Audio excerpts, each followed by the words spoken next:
a aplicação do Doppler transcraniano na avaliação de pacientes na emergência e um pouco na UTI também. O tema da aula é esse, né, o uso do Doppler transcraniano para avaliação neurológica na emergência. Botei entre aspas nova ferramenta porque não é tão novo assim, como a gente vai ver. Então, qual a definição? Então vamos começar com a definição. No primeiro momento parece uma coisa do outro mundo, mas a gente vai ver que não é tão difícil assim. O Doppler transcraniano é uma técnica ultrassonográfica não invasiva que ele mede as velocidades de fluxo sanguíneo nas principais artérias do cérebro. Entendeu? Aqui é um exemplo, aqui a gente tem aqui é um modo, não tem um modo B, a gente vê só o espectro de onda, né, mostrando as velocidades de fluxo sanguíneo. Aqui são dois tipos de aparelho, né? Aqui é um aparelho, o Doppler transcraniano, sem o modo B, e aqui é um ultrassom convencional com o modo B, que também dá para fazer o Doppler, né, tem um duplex transcraniano, que você, além das velocidades de fluxo sanguíneo, também você vai ter uma imagem do vaso, entendeu? São aparelhos diferentes, mas são métodos que, na maioria das vezes, eles se correlacionam. Aqui são os probes, esse aqui é o probe do Doppler transcraniano, e aqui é o Doppler do duplex transcraniano, né? Então, quais são as indicações, né, do Doppler transcraniano? São várias indicações. Então, o Doppler transcraniano, ou duplex transcraniano, ele vai ser utilizado sempre que a gente quer avaliar a hemodinâmica cerebral. Isso tem implicação, tem função em várias condições do nosso dia a dia. Ele serve para monitorizar a ocorrência e evolução de vasoespasmo, né, no paciente com hemorragia subaracnoideia. Serve para diagnosticar a estenose intracraniana, ou se o paciente tiver uma estenose, uma oclusão de um vaso, de uma carótida, por exemplo, de um vaso extracraniano, a gente pode avaliar a repercussão nisso no cérebro, avaliar e acompanhar também a recanalização no paciente com AVC aguda pós-trombose, por exemplo. Serve para o diagnóstico de parada circulatória cerebral, na verdade é para confirmar a morte encefálica, né? Porque o Doppler transcraniano ele não vai dizer se o paciente tem morte encefálica, não. Você faz as provas clínicas e depois você vai confirmar se tem a parada do fluxo sanguíneo cerebral, se tem uma parada circulatória cerebral. E o Doppler também serve nessa situação, uma das principais indicações. A avaliação não invasiva da hipertensão intracraniana também é uma utilidade. A avaliação de risco de AVC na anemia falciforme, pesquisa de shunt direita e esquerda, tem alguns trabalhos que mostram que o Doppler é até mais sensível do que o ectotransesofágico para avaliar de forma patente. A avaliação de vaso de reatividade cerebral, pesquisa de microembolia, também tem muitas outras indicações. Em vermelho, eu coloquei aqui as principais indicações, a gente vai conversar um pouco na aula, não dá para conversar sobre tudo, só vamos conversar mais as indicações na situação de emergência mesmo. Então, quais são as vantagens do método? É um método realizado à beira-leito, é um método fácil, né? Pode ser disponível, quando disponível, pode ser feito rapidamente, o custo é menor, é um exame não invasivo, né? Você pode avaliar a hemodinâmica cerebral sem precisar injetar contraste, sem pegar acesso, sendo mais barato. Então, com as mesmas vantagens de qualquer exame não invasivo, né? Mas ele também tem desvantagens. Quais são as desvantagens? Ele é operador dependente. Logicamente, uma pessoa que tem um mês de Doppler, uma pessoa que tem 1 ano, 10 anos, é diferente, né? Ele não vai mostrar o fluxo sanguíneo em todas as artérias do cérebro, ele mostra das principais artérias proximais, no seu segmento proximal. Depende também do tempo de treinamento. Ele não vê diretamente o vaso, a gente vai inferir alterações nos vasos sanguíneos cerebrais através da hemodinâmica, das velocidades de fluxos. E também ele varia de acordo com condições próprias do paciente, como hipertensão arterial, anemia. Então tem variáveis fisiológicas que podem interferir nos parâmetros do Doppler. Além do fato que nem todos os pacientes têm janela suficiente. Então alguns pacientes a gente não é capaz de fazer o Doppler porque a janela temporal é ruim para a intubação. Então, falando um pouco, né, da história do Doppler, em 1982, Rune Asbridge iniciou a avaliação da hemodinâmica cerebral não invasiva através do Doppler transcraniano. Então, não é tão novo assim. Então, desde 82 a gente tem essa ferramenta. 4 janelas foram inicialmente definidas, né, a janela transtemporal, transorbitária, submandibular e a transforaminal, né? Falando um pouco sobre as janelas, né, aqui há um Doppler, as velocidades do Doppler, comparando com a angiotomografia, que é a angiotomografia. Aqui a cerebral anterior, você vê a velocidade de fluxo, o espectro de onda. Aqui o espectro de onda da artéria cerebral média, né? Então, quais são as artérias que a gente pode avaliar no Doppler transcraniano, né? Cerebral média, segmento M1 e M2, né? São o primeiro e o segundo segmento da artéria cerebral média. Cerebral anterior, né? Segmento A1, a gente não consegue ver segmento A2, A3 da cerebral anterior, por exemplo. Cerebral posterior, a gente consegue ver os dois segmentos, P1 e P2, né? P1 é esse primeiro segmento aqui e P2 é o segundo segmento da artéria cerebral posterior. Artérias vertebrais, né? A gente não vê toda a artéria vertebral, porque a artéria vertebral ela tem 4 segmentos, a gente vê só o segmento intracraniano, né? E a artéria basilar a gente consegue percorrer estudar toda a extensão da artéria basilar. Então, quais são essas janelas? Aqui nós temos a janela temporal, né? Próximo aqui do arco do zigomático, a gente consegue insonar 3 artérias. Consegue insonar a artéria cerebral média, a artéria cerebral anterior e a artéria cerebral posterior. Aqui na janela orbitária, né? Você insona o olho do paciente, com o olho fechado. Isso você usa um gel. Você pode avaliar 2 artérias, né? A artéria oftálmica e o sifão carotídeo, né? A artéria carótida interna distal. E na janela occipital, que aqui mais ou menos na protuberância occipital do paciente, você vai conseguir insonar as artérias vertebrais e a artéria basilar. Então, para a gente poder exemplificar melhor, a gente peguei alguns casos, as suas situações clínicas para a gente ver a aplicação dessa ferramenta na prática clínica. Então, caso 1, mulher de 50 anos, teve cefaleia súbita. O que é cefaleia súbita? Cefaleia súbita é a cefaleia que entre o início e o pico máximo de dor em torno de 1 minuto. Quando tiver isso, sempre pensar em hemorragia subaracnoideia. Ela teve uma cefaleia súbita de forte intensidade há 2 dias, não procurou serviço médico, né? Ficou em casa mesmo, ficou com a cefaleia persistente, mas de menor intensidade, e foi trazida pelos familiares porque subitamente ela rebaixou e ficou em hiparética direita. Ela estava só com a cefaleia, mas de repente começou a ficar sonolenta e com fraqueza do lado direito do corpo. Chegou na emergência, fez essa tomografia aqui, né? Claramente a gente pode ver que tem esse branco aqui na tomografia sem contraste. A gente chama de hiperdensidade, né? Uma hiperdensidade espontânea. Então isso infere que tem sangue, né? Essa hiperdensidade espontânea, sem contraste. E aqui a gente vê sangue nas fissuras interhemisféricas, nas cisternas da base, na fissura silviana. Então, provavelmente, né, esse paciente tem uma hemorragia subaracnoideia. Esse paciente fez o Doppler, que foi visto no Doppler, né? O aumento das velocidades. Como eu disse, o Doppler transcraniano, você vai inferir as alterações a partir das velocidades de fluxo sanguíneo vistas. E aqui a velocidade de fluxo sanguíneo na artéria cerebral média normal é em torno de 70, 80, até 100, né? A gente pode considerar normal. E aqui a gente vê que tem um aumento importante. Aqui é uma velocidade de 171, a velocidade média. A gente vê que isso fecha critério para vasoespasmo, nesse caso dessa paciente. Então, nesse caso, a paciente foi para a arteriografia depois e mostrou que tinha um aneurisma na comunicante anterior, que foi embolizado, e a gente fez as medidas para manejar o vasoespasmo, aumentar a pressão arterial, entre outras, né? Então, o que diz a literatura? Essa aqui é a recomendação da Academia Americana de Neurologia, mostrando que o Doppler ele tem evidência nível A, né, para detecção e monitorização de vasoespasmo angiográfico em pacientes com HSA.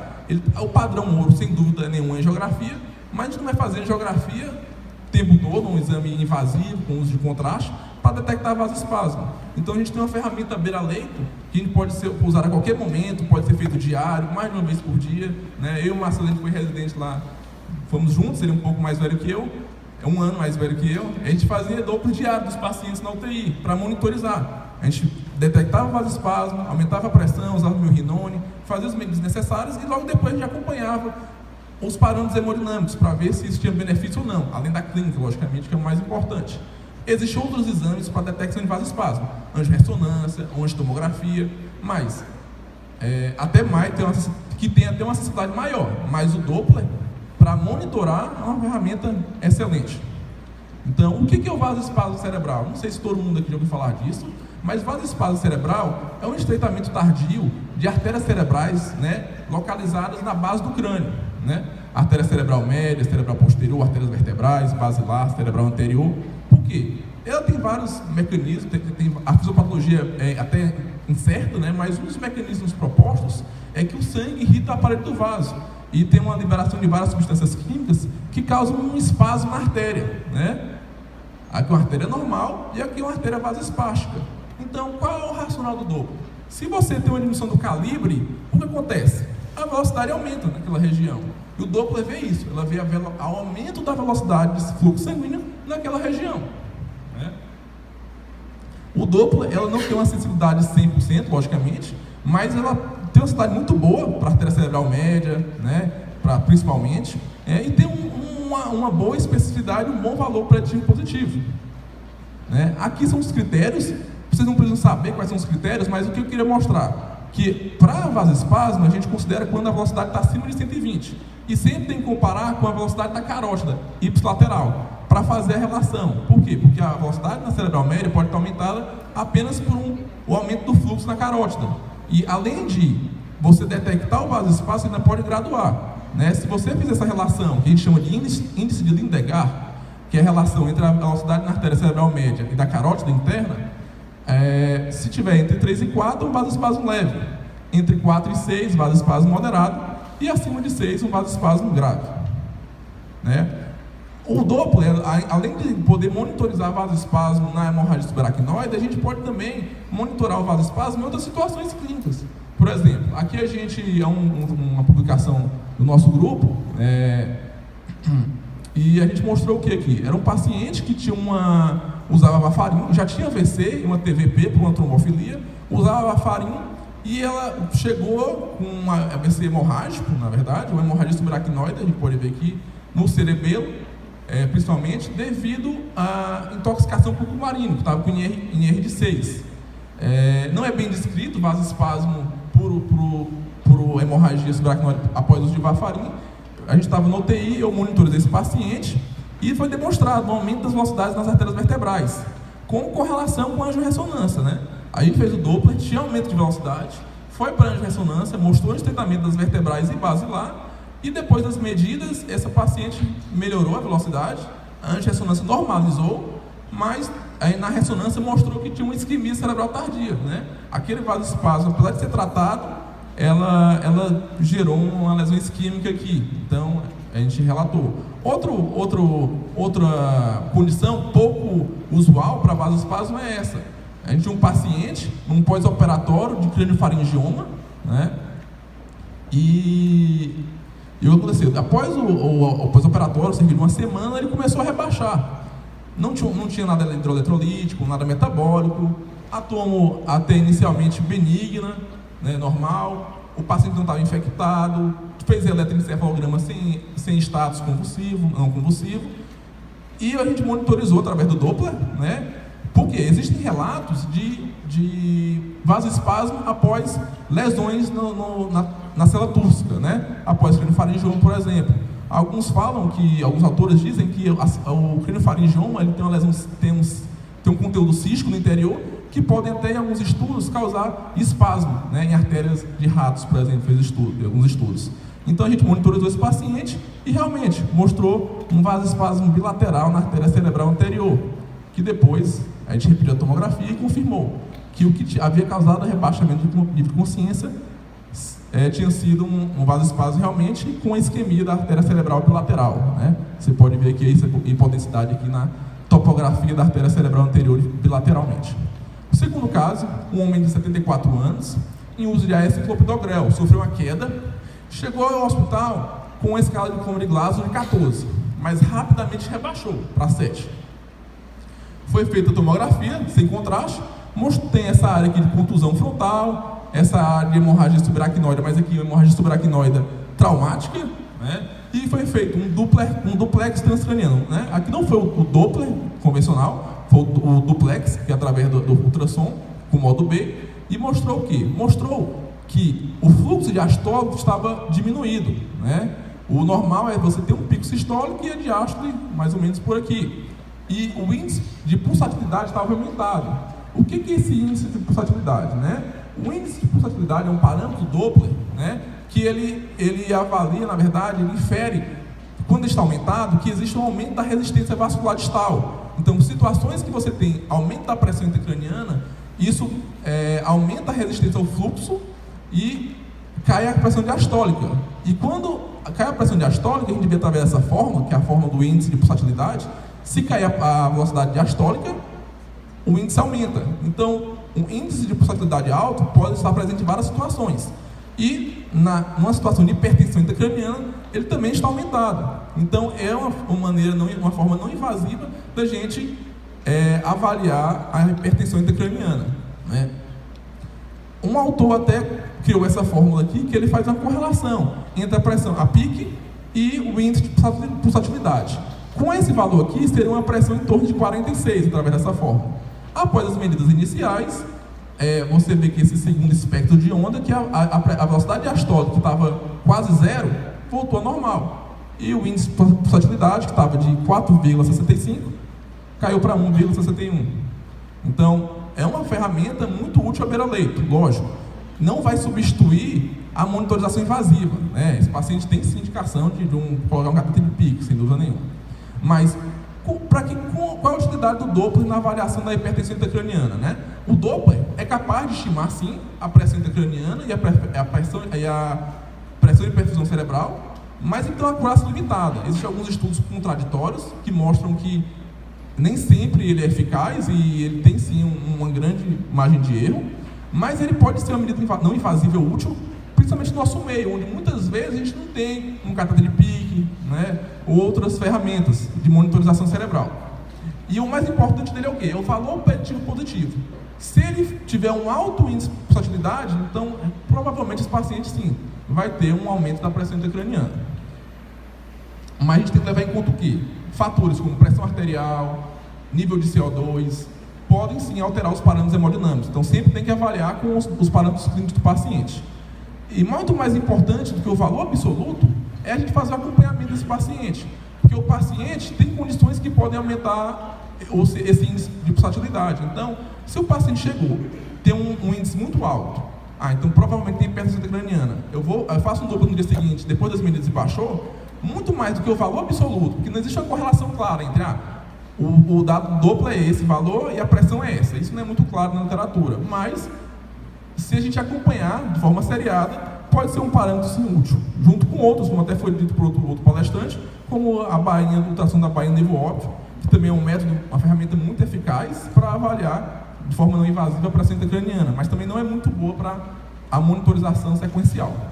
E para terminar, o terceiro caso, né, é o penúltimo, paciente de 63 anos, teve uma PCR por 20 minutos, foi reanimado após chegar ao hospital. Após a reanimação, esse paciente apresentava pupilas midriáticas não fotorreagentes. É um exame semelhante a sem reflexo de tronco, os outros foram testados também, foi feito um Doppler. O Doppler mostrou esse padrão aqui. A gente vê o quê? Tem um pico sistólico curto, né? Aqui tem um pico sistólico curto com a diástole reversa. Então, esse padrão aqui é um padrão de parada circulatória cerebral, né? Isso aqui é o guideline, a recomendação brasileira para avaliação de parada circulatória cerebral através do Doppler, né? Para diagnóstico e confirmação de morte encefálica. A gente tem dois padrões, né? Quando eu vou fazer muito Doppler, o pessoal me pergunta, está com fluxo ou sem fluxo? Não. Se eu não conseguir ver fluxo nenhum naquele paciente, eu não posso nem dizer que ele tem parada circulatória cerebral, porque eu simplesmente posso não ver o fluxo porque ele não tem janela. 10 a 15% da população não tem janela temporal adequada. Quais são os parâmetros? Os parâmetros são esses: pico sistólico isolado e diástole reversa. Só lembrar do Doppler na artéria uterina, né, quando tem sofrimento fetal, justamente a mesma coisa. Sem diástole zero ou diástole reversa. E para terminar, caso 4, um homem de 66 anos, hipertenso, diabético, subitamente ficou hemiparético à direita e afásico. Então, isso topografa uma lesão no lobo frontal esquerdo, provavelmente um AVC de uma obstrução na artéria cerebral média esquerda. Foi feito o Doppler na emergência. Aqui são as velocidades, não precisa saber nada do Doppler. Compara esse lado aqui, o lado direito, com o lado esquerdo. O lado direito o fluxo é normal, o lado esquerdo, o padrão achatado, quase sem diástole. Isso é um padrão compatível com a oclusão, né? Uma oclusão proximal da artéria cerebral média. Esse paciente com 3 horas tem indicação de trombose, sem dúvida nenhuma, mas também com oclusão de grande vaso, tem indicação de uma angiografia e de tratamento intraarterial, né? Trombectomia mecânica. Além de poder diagnosticar oclusão, estenose, com uma boa sensibilidade, também serve para acompanhar a recanalização. Logicamente, essa indicação do Doppler, cada vez que passa, está sendo menos utilizada, porque a gente tem hoje o advento da angiotomografia, angiorressonância, que são exames que têm uma maior sensibilidade e especificidade e são mais rápidos, né? Mas também é uma ferramenta útil em situações onde você não tem uma angiotomografia ou angiorressonância, por exemplo. Aqui a angiografia mostrando realmente a oclusão da artéria cerebral média esquerda. Então, para estenose e oclusão intracraniana, o Doppler tem uma acurácia de cerca de 88%, né? Com a sensibilidade em torno de 87,5% e também uma alta especificidade, mostrando que assim, é uma ferramenta muito útil para a detecção de estenose intracranianas e de oclusões. Bom dia.